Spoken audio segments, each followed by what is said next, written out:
ठीक है बच्चों, फिर 2 मिनट की वीडियो में E1 एक्सप्लेन करते हैं।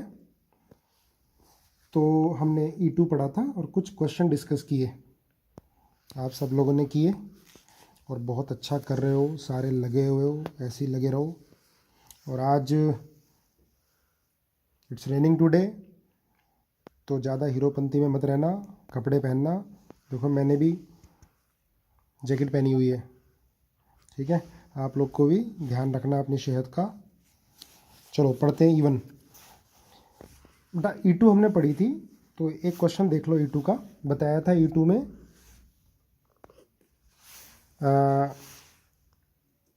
आइसोटॉपिक इफेक्ट ऑब्जर्व होता है।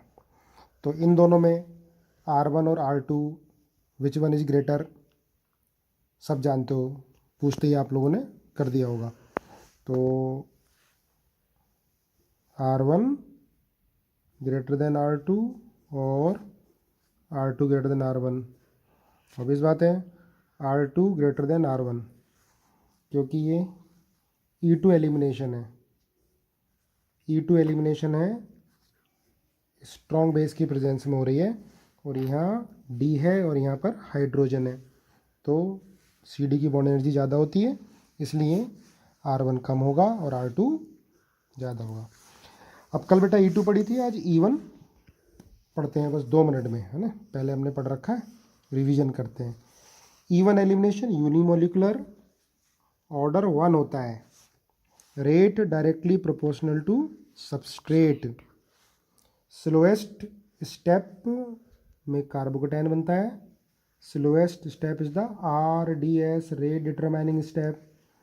तो कार्बोकेटायन की फॉर्मेशन पे डिपेंड करेगा, इसलिए जो रेट ऑफ E1 एलिमिनेशन होता है tertiary, secondary, primary alkyl halide, क्योंकि टर्शरी कार्बोकेटायन स्टेबल होता है, हम जानते हैं। और E1 एलिमिनेशन वीक बेस की प्रेजेंस में होती है, और E2 एलिमिनेशन बताया था बेटा स्ट्रॉन्ग बेस की प्रेजेंस में, ठीक है। रेट E2 में भी यही था एल्काइल हैलाइड का, और E1 में भी यही रेट है।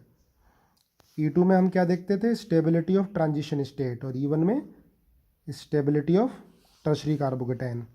जैसे बेटा ये रिएक्शन है, इसमें 3 प्रोडक्ट्स बन रही हैं। नंबर ऑफ प्रोडक्ट E1 में ज़्यादा होती हैं, E2 में कम होती हैं, क्योंकि E2 में ट्रांजिशन स्टेट बनती है और E1 में कार्बोकेटायन बनता है। और कार्बोकेटायन बनेगा तो बेटा शिफ्टिंग भी होगी, हाइड्राइड शिफ्ट, मिथाइल शिफ्ट। देखो इसकी मैकेनिज्म देखते हैं। पहले ट्रांजिशन स्टेट बनेगी, Br निकलेगा, ये TS1 है, यहाँ कार्बोकेटायन बनेगा इंटरमीडिएट, कार्बोकेटायन बनेगा तो शिफ्टिंग होगी to get the more stable carbocation, hydride shift होगा, टर्शरी कार्बोकेटायन बनेगा। टर्शरी कार्बोकेटायन की स्टेबिलिटी ज़्यादा होती है। अब देखो ये बीटा कार्बन, ये बीटा कार्बन, ये बीटा कार्बन, अगर हाइड्रोजन इस बीटा कार्बन से निकलेगा तो प्रोडक्ट ये बनेगी जो मोर स्टेबल है।